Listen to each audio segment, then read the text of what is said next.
Apa iya ya Rasulullah begitu? Jawab Nabi seperti tadi sambil bersumpah. Walladzi nafsi biyadihi wa asyaddu minhu sayakun. Kata Nabi, na'am, ya. Nanti akan terjadi seperti itu. Demi Allah yang jiwaku ada dalam kekuasaannya. Nanti yang terjadi lebih busuk dari itu, lebih buruk dari itu, lebih jahat dari itu, lebih rusak dari itu, lebih parah. Kemudian sahabat penasaran bertanya lagi, wa ma asyaddu minhu ya Rasulullah. Apalagi itu yang lebih buruk dari itu ya Rasulullah. Nah, kali ini Nabi menjawab, saudara. Apa kata Nabi alaihi salatu wassalam? Nabi mengatakan, kaifa antum idza amartum bil munkari wa nahaitum 'anil ma'ruf. Masya Allah, lebih parah lagi, saudara. Kata Nabi, bagaimana kamu nanti sekalian? Kalau pada suatu hari nanti kamu dapatkan kondisinya, saudara, amartum bil munkari, kalian ini sekalian memerintahkan kepada kemunkaran, wa nahaitum 'anil ma'ruf, dan kalian mencegah kemakrufan. Masya Allah. Jadi bukan amar ma'ruf nahi munkar, tapi amar munkar nahi ma'ruf. Jadi menyerukan kemunkaran, mencegah kemakrufan. Orang mau ngaji dipersekusi, itu kan namanya nahi ma'ruf. Orang mau ngaji dipersulit, itu namanya apa? Nahi ma'ruf. Giliran ada pertunjukan konser grup band luar negeri yang kampanye LGBT, dibela, dilindungi, dijaga, difasilitasi, saudara. Bahkan masyarakat diajak-ajak untuk nonton.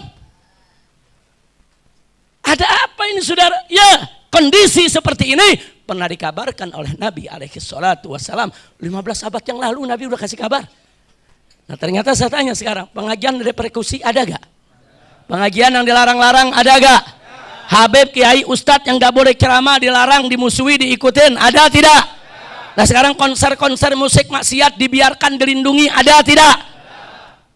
Pergi seperti yang Nabi katakan. Nah kali ini, saudara, begitu Nabi mengatakan sedemikian rupa, saudara, lagi-lagi sahabat mengatakan kepada Rasulullah Shallallahu Alaihi Wasallam, "Kainun dzalika ya Rasulullah."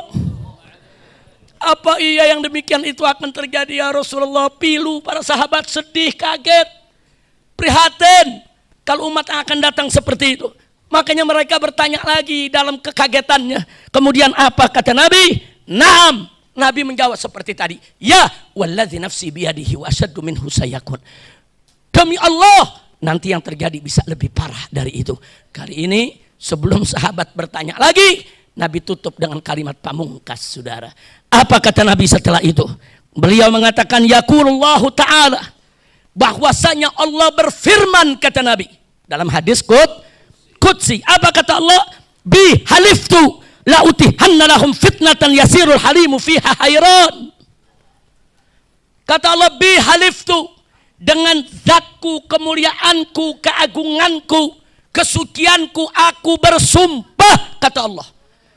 Kalau kondisi umat sudah seperti tadi itu, udah ninggalin jihad, nggak mau amar ma'ruf nahi munkar, saudara, bahkan yang ma'ruf disebut munkar, yang munkar disebut ma'ruf, bahkan lebih parah lagi, orang menyerukan kepada kemunkaran, mencegah kemakrufan. Kalau sudah rusak model begitu, Allah bersumpah, la utihanna lahum, aku akan buka buat mereka fitnatan, yaitu suatu pintu fitnah, yasirul halimu fiha hayran, sampai orang yang penyantun pun, ulama yang penyabar pun tidak hanyut dalam gelombang fitnah tersebut, hayran, sampai mereka heran apa yang harus dilakukan.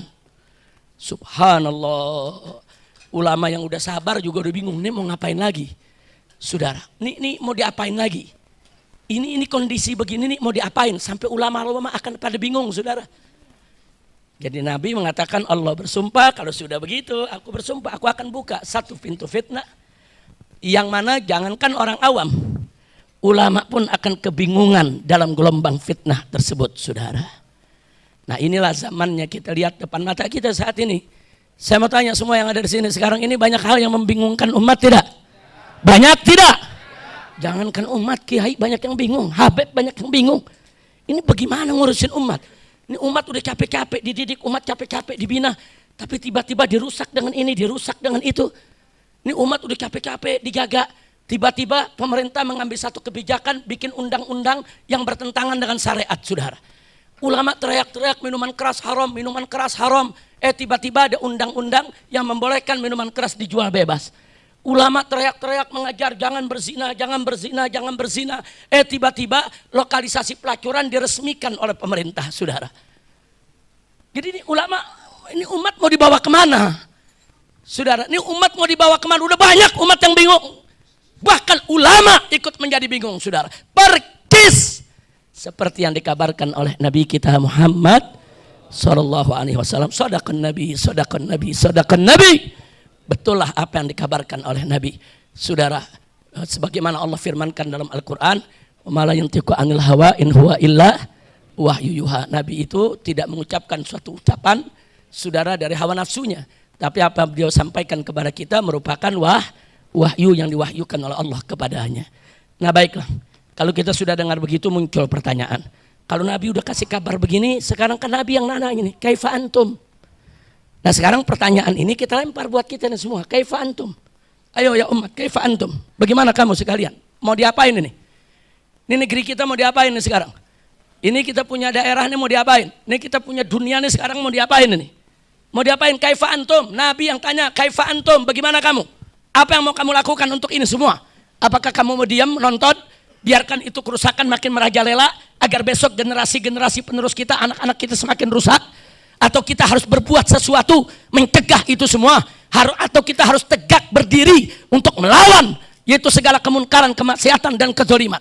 Kaifa antum? Nabi yang bertanya kepada kita, kaifa antum? Bagaimana kamu sekalian?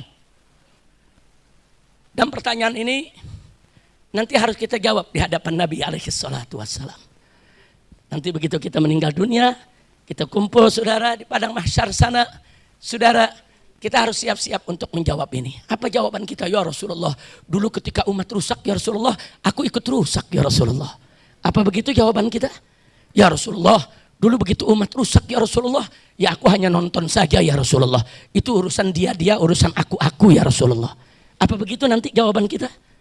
Apa kita jawab, ya Rasulullah, dulu kemunkaran di mana-mana rusak, tapi aku sebagai umatmu ya Rasulullah tetap tegak berdiri melawan, walaupun harus jatuh bangun, walaupun harus aku gagal berkali-kali, walaupun aku tidak berhasil, tapi tetap aku tegakkan amar ma'ruf nahi munkar.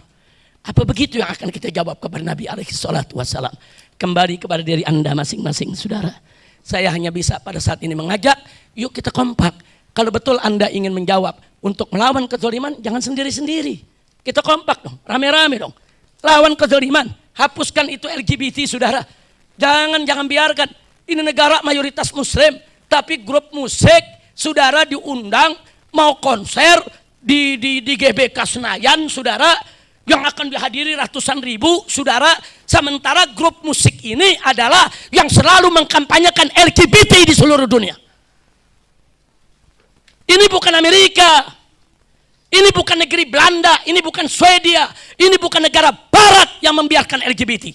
Ini negara Republik Indonesia yang berdasarkan ketuhanan yang Maha Esa, yang menjunjung tinggi nilai-nilai luhur ketuhanan. LGBT dilarang oleh semua agama. Nggak ada agama yang membenarkan LGBT, saudara. Tiba-tiba MUI sudah tegur, Muhammadiyah sudah tegur. Apa jawab mereka yang punya kekuasaan? Mereka bilang, udah jangan neken-neken pemerintah. Panitia silakan jalan saja itu acara. Kalau ada mengancam demo, saya siapkan polisi dan tentara untuk usir mereka. Apa? Sombong betul dengan kau punya kekuasaan. Sombong betul kau seperti Tuhan. Enggak boleh ada yang ucapan dia dianggap seperti ucapan Tuhan. Saudara, ucapan dia dianggap nih seperti kalam Tuhan, seperti putusan Tuhan. Enggak boleh ada yang protes, enggak boleh ada yang kritik. Saudara, kalau kalam Allah mutlak wajib kita taat. Tapi kalau kalam manusia, penguasa yang manapun, saudara, mereka bukan kalam Allah. Banyak ucapan mereka keluar dari hawa nafsu mereka yang bertentangan dengan hukum Allah dan Rasulnya. Betul? Jangan sombong pakai nantang. Turun aja. Nanti kita usir itu dengan aparat. Saudara, mestinya umat-umat yang protes itu dipanggil, diajak bicara. Kenapa kamu protes? Kenapa kamu nggak mau? Kenapa kamu begini? Bukan diancam. Nanti kita gebuk, nanti kita sikat, nanti kita habisi itu kalau yang mau ganggu-ganggu itu acara konser. Yang nyata-nyata itu konser kampanye LGBT. Jangan ya kawan. Saya sudah mulai muak ngelihat ini semua muak. Semakin kita diam, semakin kita muak ya kawan. Semakin saya tidak bicara, semakin saya muak mau muntah. Melihat kemungkaran yang seenaknya dirindungi, dipropagandakan, dikampanyekan, dibiarkan, biadab, kurang ajar. Karena itu saya ajak semua saudara, jangan berhenti melawan kezaliman dan melawan kemunkaran. Dan kita titipkan kepada anggota dewan, kepada pemerintah yang punya wewenang, tolong dengarkan suara MUI, suara Muhammadiyah, suara NU, suara Hidayatullah, suara-suara umat Islam. Kalau mereka menolak ada kegiatan-kegiatan kampanye LGBT, dengerin dong. Kan kedaulatan di negeri ini kedaulatan rakyat. Jangan begitu kalian diberikan amanat, terus mau semena-mena. Kemaksiatan mau seenaknya disebarluaskan. Jadi kalau Nabi memberikan kabar sebagaimana yang kita baca tadi, ya betul itu terjadi. Tapi bukan berarti Nabi suruh kita pasrah. Udah diamin aja, enggak. Nabi kasih kabar, saudara, sebagai warning, hati-hati. Nanti begini, makanya Nabi tanya, kaifa antum? Bagaimana kamu sekalian? Ini pertanyaan Nabi, saudara, bukan pertanyaan saya. Bukan pertanyaan Habib, bukan pertanyaan Kiai, bukan. Ini pertanyaan Nabi Yuna Muhammad Sallallahu Alaihi Wasallam. Siap jawab ini dengan sikap yang benar? Siap jawab pertanyaan Nabi dengan iman dan takwa? Siap menjawab pertanyaan Nabi dengan iman dan takwa? Takbir. Sallu ala Nabi. Nah, jadi inti yang ingin saya sampaikan saudara, satu, jangan biarkan kemaksiatan. Dua, jangan biarkan kezaliman. Kalau ini kita lawan rame-rame, bahu-membahu, enggak, mereka enggak bakal bisa menang melawan kita ya kawan. Sudahlah, jangan ancam-ancam saya, nanti mau dipenjara lagi, nanti mau ini, mau itu, mau ditangkap. Enggak. Itu ancaman-ancaman begitu, sudah ancaman-ancaman basi itu saudara. Jangan. Selama ini saya diam, bukan saya enggak memantau. Saya diam, bukan saya enggak melihat. Saya diam, bukan saya enggak memonitor saudara. Hati ini panas saudara. Kalau melihat maksiat itu, kemungkaran dibiarkan, dibela-bela. Hati ini panas kalau melihat rakyat kecil saudara dizolimi. Tanahnya diambil, kebunnya diambil, dagangannya dirampas saudara. Hati ini mendidih saudara. Kalau melihat ada orang enggak salah, saudara, main tangkap, main pukul, main tembak, main bunuh. Apa? Ini negara hukum, bukan negara kekuasaan. Ini negara kedaulatan rakyat, bukan kedaulatan kekuasaan. Jangan lupa saudara, ini negara hukum. Segala sesuatu harus berjalan di atas hukum. Ini mendidih saudara. Ada mereka makan uang rakyat saudara. Korupsi di triliun-triliunan. Kemudian tahu-tahu beritanya hilang begitu saja. Ramai. Oh ada 340 sekian triliun terjadi korupsi, menguap. Tahu-tahu beritanya hilang begitu aja saudara. Semua koruptor harus diseret, ditangkap, dihukum yang berat saudara. Dan korupsi yang struktural, korupsi yang menjatuhkan ekonomi negara, korupsi yang nyata-nyata membuat rakyat sengsara, pelakunya seret, hukum mati. Takbir. Rakyat cari duit setengah mati saudara. Kuras keringat, banting tulang saudara. Banyak pabrik-pabrik tutup, banyak restoran tutup, tempat kerja tutup, orang pengangguran saudara. Sampai akhirnya perut mereka lapar, mereka terpaksa mencuri. Akhirnya sekarang gara-gara pengangguran di mana-mana, akhirnya ada begal di mana-mana saudara.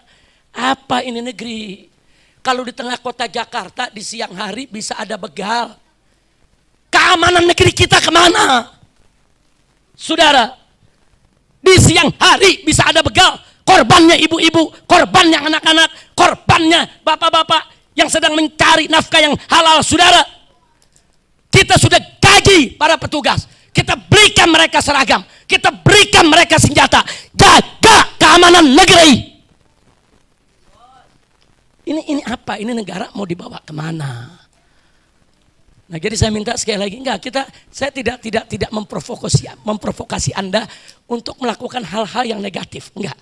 Tapi gunakan pikiran kita, gunakan akal kita, gunakan kemampuan kita rajut persaudaraan kita kompakkan langkah kita, yuk kita cari strategi. Bagaimana ini berubah? Ini semua mesti berubah, saudara. Enggak boleh ini dibiarkan negeri semacam ini, saudara. Korupsi merajalela di mana-mana, saudara. Hasil tambang bumi kita habis dikeruk oleh asing, saudara.